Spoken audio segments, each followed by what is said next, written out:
점을 하나님의 이름으로 사과드리고 싶습니다. Il y a quelques années, une vidéo a fait parler d'elle sur l'internet coréen, dénonçant une certaine école.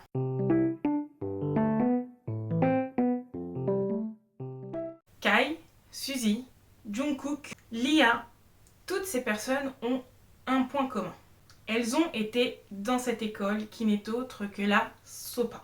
Vous allez voir dans cette vidéo que cette vidéo dénonce pas mal de choses assez graves et que depuis ça, même si cette école est très réputée, leur réputation n'est plus la même.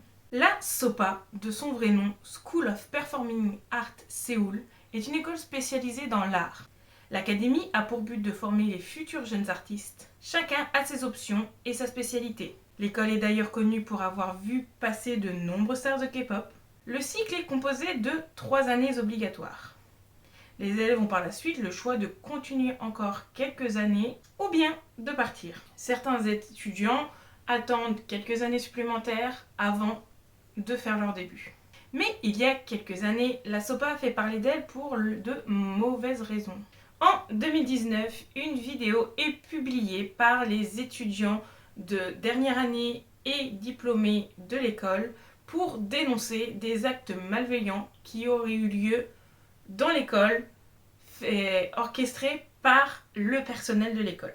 Les personnes principalement visées ne sont autres que le directeur de cette école et sa femme qui, à ce moment-là, était la directrice de l'administration pour tout ce qui était finance. Mais vous allez me dire, pourquoi poster une vidéo sur YouTube pour dénoncer au lieu d'aller porter plainte ? Les étudiants ont bien essayé d'aller porter plainte, ont essayé de dénoncer ça sur des réseaux sociaux tels que Facebook, mais le personnel ayant vu ça, surtout le directeur, les a convoqués et les a menacés de les poursuivre en justice pour diffamation. Et on sait très bien que, ayant un rapport de force, les étudiants ont pris peur. Mais un groupuscule d'étudiants ne s'est pas laissé faire et a décidé de tourner cette vidéo et de la publier sur YouTube. Mais alors, que contient cette fameuse vidéo dont tout le monde parle ? Dans cette vidéo, nous voyons tout simplement un petit groupe d'étudiants portant l'uniforme de l'école qui est très reconnaissable. Et dans cette vidéo, ce groupe d'étudiants se met à chanter et à dénoncer les méfaits de l'école. Dans cette vidéo, il dénonce le fait que le principal aurait prévu des soirées privées dont les étudiants devaient faire partie, et c'était obligatoire, et que lors de ces soirées privées, les étudiants étaient obligés de faire des choses qu'ils n'avaient pas envie de faire, telles que des danses avec des tenues assez sexy, ou encore d'assister à des repas avec des personnes assez bien placées, ou avec des soldats. Et il faut savoir qu'à la fin de cette vidéo, donc déjà la vidéo en elle-même est très poignante, je vous la mettrai en description. La vidéo en elle-même est très poignante, mais en plus de ça, à la fin, les étudiants prennent bien le soin de mettre ce pourquoi le directeur est accusé, et j'ai la liste devant moi, qui est le fait de faire participer des étudiants à des événements privés en petite tenue ou encore à les forcer à avoir des interactions avec certaines personnes, et tout cela organisé sous le compte du directeur et de sa femme. Ne pas avoir payé ces 10 étudiants pour leur performance, parce qu'il faut savoir que oui, le directeur en plus recevait de l'argent pour ces dites performances et les étudiants ne voyaient pas un seul centime. Il prévenait aussi les étudiants le jour pour le lendemain, ce qui les forçait pour certains, parce qu'ils étaient forcés d'y aller, à s'entraîner une nuit entière du soir jusqu'au lendemain matin, ce qui fait qu'ils étaient totalement décalés, il y avait des trucs, ils ne pouvaient pas avoir un rythme normal. Le directeur aurait reçu 10 000 dollars pour une représentation au Japon, mais il n'aurait rien payé, donc déjà il n'a pas payé les étudiants, et en plus de ça, il leur aurait fait payer tout ce qui concernait le vol pour aller au Japon, l'endroit où dormir. C'est les étudiants eux-mêmes qui devaient fournir l'argent pour payer le billet, tout ça. Il y a aussi la fraude à l'emploi de certains professeurs pour faire rentrer de la famille du président dans le personnel. Détournement de fonds à l'usage personnel du directeur, donc il détournait l'argent de l'école pour son bien-être personnel. Violation sur la loi de protection des personnes âgées, parce que vous allez voir que ce gars s'en prend même à sa propre famille. La négligence de l'admission des élèves et la négligence des élèves transférés. Négligence au contrôle de la présence des élèves dans l'école. Usage de l'équipement de l'école et des fonds de cette dernière pour son usage privé. Et il y en a encore plein d'autres, mais la liste c'est vraiment trop longue. J'ai pris ce qui nous concernait principalement pour le cas, mais c'est déjà beaucoup trop. Plus supplémentaire, c'est que le Bureau métropolitain d'éducation de Séoul, en janvier 2019, a fait une inspection dans cette école et il en est ressorti que ils étaient déjà pas tout blancs. Ils ont trouvé 18 problèmes ou choses bizarres par rapport à l'école. Et dans ces 18 choses graves, il y en a 6 qui étaient vraiment genre très graves. Donc, à partir de ce moment-là, je vais dire l'éducation de Séoul, parce que sinon je vais pas ressortir le nom en entier à chaque coup, mais l'éducation de Séoul a démis le directeur et sa femme de leurs fonctions. Sur 18 chefs d'accusation, il y en a 6 où la police a quand même lancé des enquêtes pour approfondir et voir jusqu'à où ça allait. Et d'ailleurs, dans ces 6 sujets assez graves, le directeur utilisait les fonds et les dons faits à l'école, donc je pense des dons faits par les parents et autres. Donc du coup, certains font des dons à l'école, et le directeur utilisait ces dons-là pour payer ses factures de téléphone, pour payer l'essence dans sa voiture. Et donc on peut se dire que l'argent qu'il utilisait personnellement, il ne l'utilisait pas pour soit rénover l'école ou changer des choses, mettre des processus qui seraient bien pour les étudiants. Mais ça, on va y revenir plus tard, puisque c'est d'ailleurs un des problèmes qui va être soulevé. Si on se concentre plus sur les étudiants, parce que c'est le sujet principal, certains ont dit qu'il y aurait eu une dizaine d'événements telles que ces fêtes privées durant une année, et que en plus de ça, ils étaient tous donc mineurs, c'est normal, ils sont au lycée, la SOPA est au niveau lycée, et ces fêtes-là étaient faites en présence d'alcool et de mineurs. Sachant que fête avec alcool et mineurs, ça ne va pas ensemble, pas du tout. Il faut savoir que la femme du directeur, du coup, a emmené certains étudiants donc, dans des bases militaires pour faire des shows. Mais vous allez me dire, donc ça c'est normal, on a déjà vu plusieurs groupes de K-pop, surtout des girls groups, aller dans les bases militaires pour encourager les soldats qui font leur service militaire ou alors qui sont en mission, et donc c'est pour les encourager. Mais vous allez me dire, les groupes de K-pop, eux, ont la formation nécessaire. Les étudiants ne l'ont pas du tout, sachant qu'en plus c'est des mineurs. Encore une fois, ça pose problème, mais c'est des mineurs. Et donc du coup, lors de ces shows-là, la directrice disait aux étudiantes d'aller vers la foule pour aller faire des câlins aux soldats, ce qui a entraîné des dérives puisque les jeunes filles étaient touchées, donc par exemple assez haut sur les cuisses, et puis même tout simplement tu ne touches pas quelqu'un sans son autorisation. Et quand les étudiantes allaient vers la foule et qu'elles étaient touchées de manière inappropriée, la directrice et le personnel de l'école qui était là ne faisaient rien, les laissaient totalement faire. Et ça c'est aberrant, encore plus. Le bureau d'éducation de l'éducation de Séoul, quand ils ont remarqué tout ça, quand toute cette affaire a vu le jour, ont tout de suite demandé que le directeur, sa femme et le personnel qui est dans cette histoire soient licenciés. Donc il faut savoir que quand c'est comme ça, il faut attendre la décision du tribunal.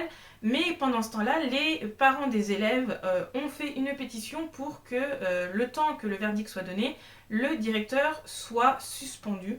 Et il faut savoir qu'en janvier 2017, le directeur, donc Monsieur Park, a essayé d'intenter une action en justice contre le bureau d'éducation pour avoir rejeté sa demande pour être à la place de directeur, puisque là-bas, je pense que ça se fait par vote. Je pense que le personnel se rassemble et vote qui est directeur.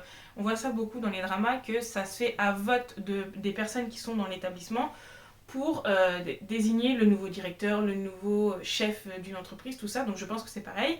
Sauf que là, le bureau d'éducation de Séoul a bloqué cette action-là pour que le directeur ne se représente tout simplement pas. Donc du coup, la cour a validé le fait qu'il soit licencié.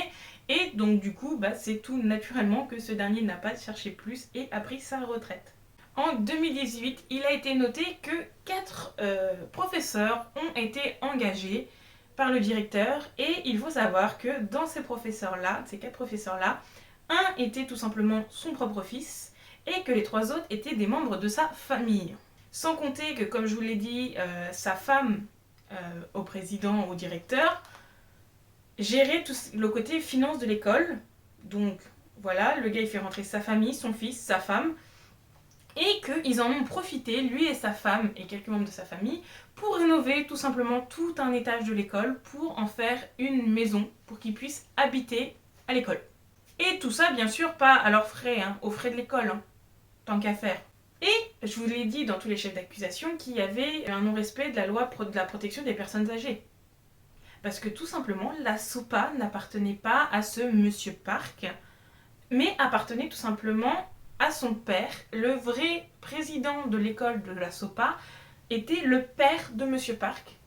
Et il faut savoir qu'à ce moment-là des faits, le père de monsieur Park, donc le président, avait pas loin dans les environs de 100 ans. Et tout simplement, son fils, monsieur Park, est arrivé en disant que son père développait Alzheimer et qu'il reprenait les rênes de l'école pour simplement continuer à faire prospérer l'école. Et il a envoyé son père, on ne sait où.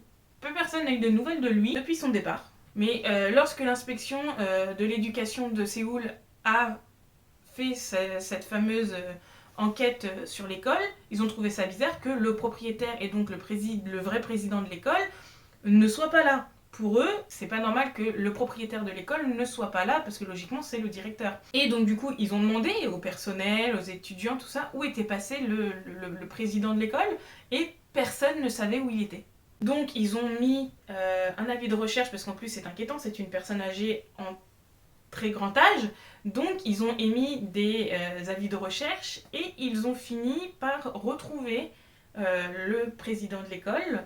Sauf que le temps qu'ils aillent chercher le président, son fils l'a changé d'endroit. Et de nouveau, on ne sait pas où il est. Le président, donc à la suite de toute cette histoire, et sa femme démentent toutes les accusations. Pour eux, les soirées faites par les étudiants n'étaient pas des soirées privées, que les étudiants n'étaient pas forcés d'être habillés sexy, mais la police, avec toutes les preuves qu'ils ont, ne se laisse pas faire et donc vont continuer à enquêter et une perquisition va être faite à l'école pour, je pense, prendre tous les ordinateurs, tout ce qui est électronique pour avoir les preuves nécessaires. Il faut maintenir, comme je vous l'ai dit, qu'ils utilisaient l'argent pour eux.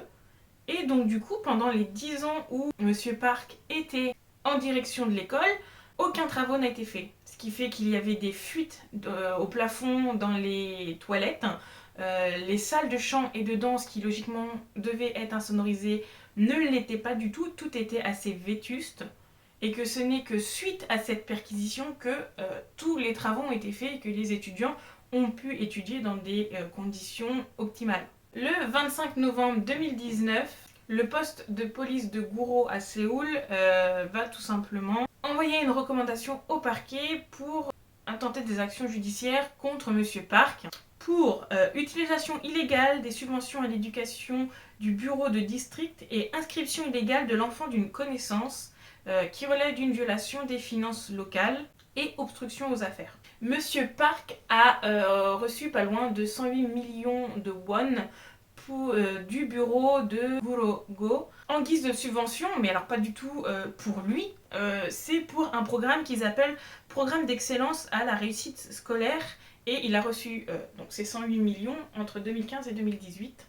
Mais bon, on se doute bien qu'il les a utilisés pour lui et pas du tout pour l'école. Il l'a tout simplement utilisé pour payer les profs. Et je pense pas que c'était les bons profs, mais bien sûr les professeurs que lui-même avait engagés. Hein, autant prendre de l'argent et le faire péculer d'un bon côté, vous voyez ce que je veux dire. Et il faut savoir que plusieurs guides d'études et tout ça qui étaient à l'école ont été falsifiés quand l'enquête a été faite, quand ils ont récupéré les guides scolaires, tout ça, ils ont bien vu que les papiers avaient été falsifiés. Et bien sûr, il a été aussi poursuivi pour le fait d'avoir fait rentrer le fils d'une connaissance dans l'école et d'en plus de l'abus de confiance et la fameuse loi sur la protection des personnes âgées envers son propre père qui était directeur de l'école. Il faut savoir que donc il n'y a pas que Monsieur Park qui a été poursuivi.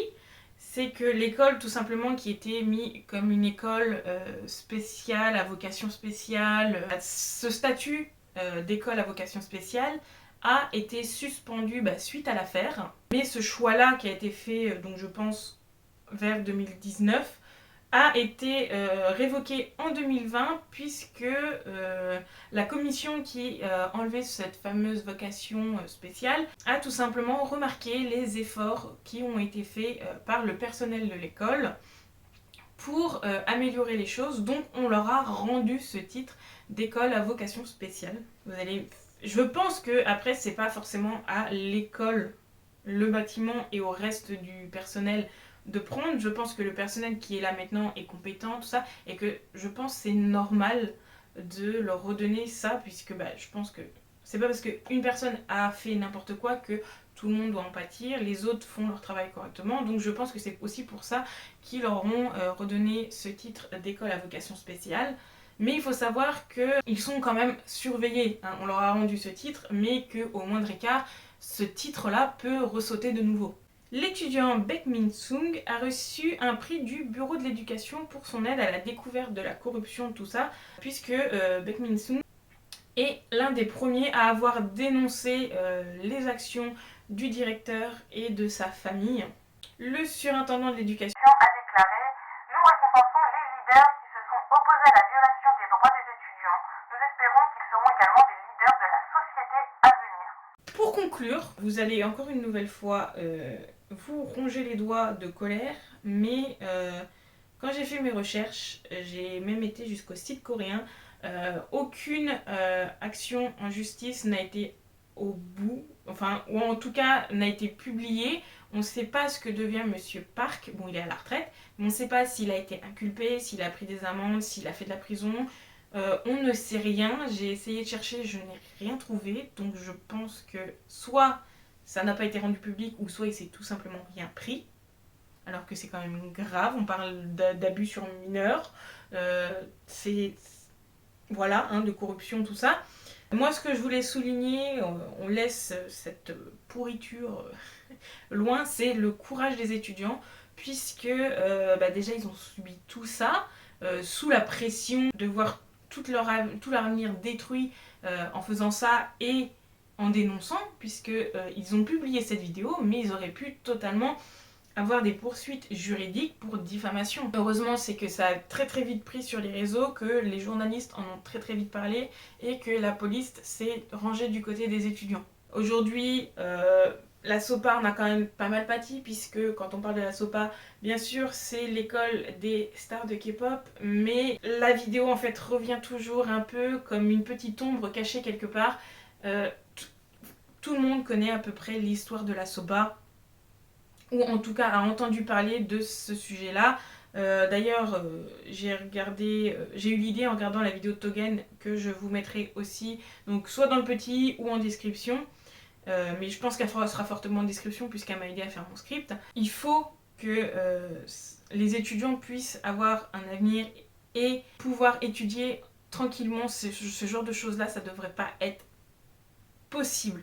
Surtout qu'on se dit, beaucoup d'idoles qui sont connues aujourd'hui sont passées dans cette école-là. Alors, est-ce que certaines de nos idoles qu'on voit tous les jours ont subi ces fameuses soirées privées, ou est-ce qu'ils ont été forcés de le faire?